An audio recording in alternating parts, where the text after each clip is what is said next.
разговору, мақсадвори баҳсу мубоҳиса. Мега алфо гуфтанд лав настати ан наштария лиҳятан лиқайсин лафаална. Агар мо имкони илоҷ медоштем ки барои ҳамин қайс ҳамиш бихарем, албатта мехаридем, мешиш мемондем. Воқеӣ имиш надора, фазилат дора, бузургӣ дора. Худои таоло илмш додааст, фарҳангш додааст, дуои ҳазратам гирифтааст.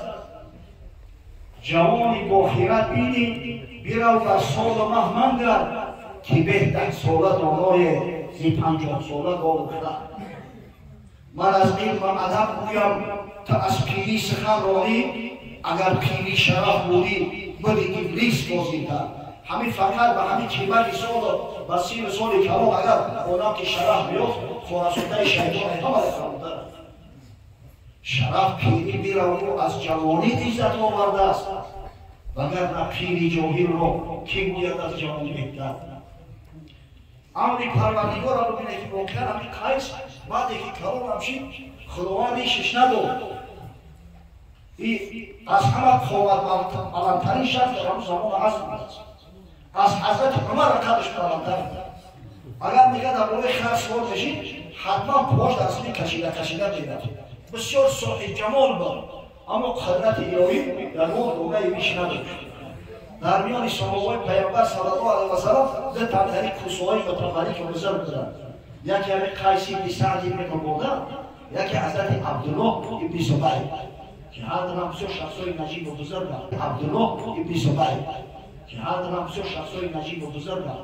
ира бибинед, ҳамон сухане ки бибинед, амсол гуфтанд, гӯё ки ба каромат гуфтанд, ки ҳанӯз саъд қайс вақте хурд буд, гуфтанд лав истатъъна ан наштария лиқайси лиҳятан биамволина лафаъално. агар имкони илоҷ мо медоштем ки ягон риш бихарем, барои ҳамин қайс мехаридем. қудрати Парвардигор то охирам ки вериш мондаст. ва падар бибинед, нисбати фарзанд вақте саъи талош мекард, фарзанд нишид ки бо вуҷуди он ки дар миёни соҳаба сину солиш хурдтар буд, аллакай дар ҳамун замони пайғамбар саллаллоҳу алайҳи ва саллам маҳбубият ва маъруфияти хосаеро касб кард. ҷавонмард ба тавонист. ҳазрати ибни саъд дар табақотул кубро ва ибни асокир дар китоби маъруфи таърихи димашқ ривоят мекунанд ки боре расулуллоҳ саллаллоҳу алайҳи ва саллам як гурӯҳе аз соҳобаҳоро ки адад 400 нафар мерасидааст, таҳти сарварии ҳазрати абу убайда ибни ҷарроҳ ба як сарияе фиристод, ба як военни экспедитсия бигем ба қавли имрӯза, ки бо номи ҳамон сария бо номи сайфулбаҳр маъруф аст, ба сӯи қабилаи бани ҷуҳайна. вақте рафтан шуморашу зиёд буд, солам андак соли қаҳтӣ будааст. тамоми тӯшаву зотшу халос шуд. дигар бисёр андак як миқдор хурмо монд. ба ҳадде ки ҳазрати абу убайда амр кард, тамоми хурмоҳои мардумаку ҷамъ киде биёред. дар як ҷо захира кард. рӯзҳои аввал се дона хурмо медод ҳар як саҳобира, ҳар як ҷанговара. баъдан кор ба дараҷае омад ки мега якдонагишу мерасид. ба ҳамдигар шикоят мекарданд ки агар ҳамин ҳолат дар худое накарда душман бо мо муроқиб шавад, ба кадом қувват бо ҷанг мекарда бошем? дигар мадор намондааст дар вуҷуд мо. ҳамин қайс ибни саъд ҳамроҳ шудааст. ҳамин ҷавон мега назди гурӯҳе аз ҳамин бани ҷуҳайна рафт. гуфт ки ки шитр мефурӯшад ба хурмо, дар ивази шитр хурмоту метавонед. фақат ба ҳамин шарт ки шитра шумо дар ҳамин ҷо мо таслим мекунед, хурморо дар мадинаи мунаввара ма машғул мекунед. ҳазрати умар гуфт во аҷабо, ин ҷавонам бибинед, хонобод ҳеҷ надорад, бо савдо шавид, бо оҳима қади гамзанӣ шавид. мега як нафар аз ҳамон бани ҷуҳайна гуфт ки ту ки ҳасти? гуфт ман намешиносӣ. пул надоштай, хурмо надоштай, ҳавои вадӣ нархи ҳаво кардест. ки гуфт ман қайс ибни саъд ибни убода ибни дураym. ин авлод бисёр авлоди маъруф буд, дар ҷазиратулараб машҳур буд. ҳама одамои нонтеъ, ҳама одамои дастбахайр. аз ҳамун дураym ибни ҳорисаи бобокаломш ривоят мекунанд ки میگه دائم نگاه میکرد من احب اللحم و الشحم فلیأتی اطهر دلای. هر کسی که گوشت روغن دوست می‌داره برای سر دیگه دلای خونه دلای برای همیشه درش باز است مهمون را قبول می‌کنه. همین نداره عباده می‌کرد، همین نداره عباده می‌کرد. حضرت خدا همین نداره سعد می‌کرد. میگه سعد ابن عباده و ابن سیرین میگه که ای کیسی پسرش هم آدم من همین نداره میشینه که دعوت می‌کرد. همیشه فرزند میگه آرام گفت من سعد میدونم. این سعد شخصیتی بونان نمک های آدمی معروف های در ما شاهید بگی باید چه از حالا بکنیم چی طرف بکنیم. یک چند نفر دعوت کرد به شاهدی از جمله حضرت عمر. حضرت عمر من شاهدی نمیتونم تو خانواد مالی خودت نیست مالی پدرت مالی پدرت را چی میگه من شاهدی نمیتونم.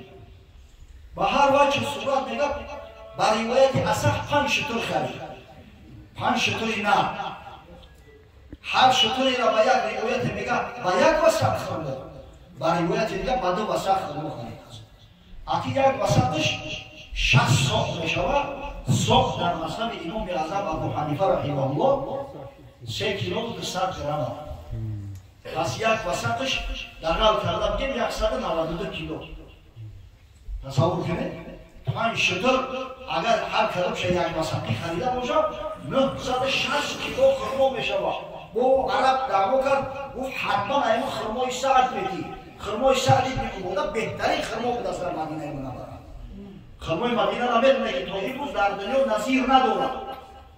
ولی خرمای اسرائیل میرن کرانه چیزایی را میکنه قسم به الله مزه خرمای مدینه را نداره. کسی خورده است میدونه بهترین خرمای دنیا خرمای مدینه. همین خرمای سعد ابن عباده همه ادبار میدونه. خرمای سعد ابن عباده همه ادبار میدونه. پیسر بوده اگر باشد که تو مساکین گیره 1 تن و 920 کیلو و گردن گرفته شتر را گرفت در حال یک شتر شکشت گرفت در دیگ هم داخل کرد. مردم در جان شیرینشو زدن جانش بودن اونمایی که چندین مدت همین سریع اصلا 3 ماه طول کشیده است. شد اون روز رفته گرفت میگه روزی دیگر باز یک شتر دیگر شکشت همون که تمام انداخته مردم هم برای الحمدلله از روش میوه سیراب دارد. روزی سوم شد با یک شتر دیگر شکشت. سحر روزی چهارم یک شتر دیگر را میخواست بکشه که حضرت ابو او قیسی را که من میدونم و من کلامش کردم هیچ وقت در خستگی و تشنگی قومش یک طرفه نمیسته. در سوزیش همه شریک کرد در غمی همه شریک کرد. بعد میگه وقتی پیشواز آمدن نزد پسرش آمد. پسرش هم گفت وقتی سلام علیک کردم گفت ما صنعت فی مجاعت القوم. ای قیس در همون گرسنگی و حالی بدی مردم تو چی کار کردی؟ گفت نه حرف تو شتر کشت پدر تو. گفت اصابت آفرین برکت بیدی شما نماز بعد چی کار کردی؟ بعد چی شدی؟ گفت نه حرف تو باز شتر کشت. گفت اصابت بارک الله باز چی کار کردی؟ گفت نه حرف تو شتر کشت. ماشاءالله گفت بارک الله و گفت باز چی کار کردی؟ گفت شما محیط بعد باز گشتم من کن کردم. گفت کی باز داشت؟ گفت سردار لشکر بود حضرت ابو عبیده ابن جراح. گفت با چی خاطر نمونم؟ او شکر شکر عبدت گفت تو مال نداری چی خواب نداری تو مالی پدر از پدر رو پرسیده انجام میدی. حضرت سعد بن عباده گفت که صدق رسول الله صلی الله علیه و سلم نعم المال الصالح للمرء الصالح. گفت پیامبر محمد صلی الله علیه و سلم واقعا درست گفته است که همین مالی تازه و حلال زیبی مملک تازه و حلال است که در راه خدا صرفش میکنن برای اون که دیگر طعنت نزنن در آینده نگن که تو مال نداری این مالی پدرت میبری. میگه به فرزندش 4 انبار هدیه کرد. در هر انبار حداقل میگه 50 وسق خرما بود. این 50